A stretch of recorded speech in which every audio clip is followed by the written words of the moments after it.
মোজাম্বিকের রাজধানী মাপুপুতে একটি কারাগারে দাঙ্গায় ৩৩ জন নিহত হয়েছেন এবং ১৫ জন আহত হয়েছেন। দাঙ্গার সুযোগে কারাগারের দেয়াল ভেঙে ১৫০০-এরও বেশি কয়েদি পালিয়ে গেছে।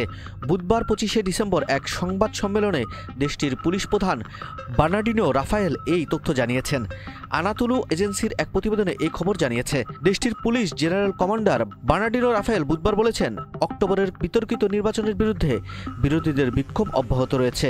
আফ্রিকার দেশটিতে অক্টোবরে অনুষ্ঠিত জাতীয় নির্বাচনে দীর্ঘদিনের ক্ষমতাসীন দল ফেমিলডোর বিজয় নিশ্চিত করেছে। তবে শীর্ষ আদালতে সোমবার একটি সিদ্ধান্ত বিরোধী দল এবং তাদের সমর্থকদের নতুন করে দেশব্যাপী বিক্ষোভের জন্ম দিয়েছে। এতে দাবি করা হয়েছে ভোটের কারচুপি হয়েছে।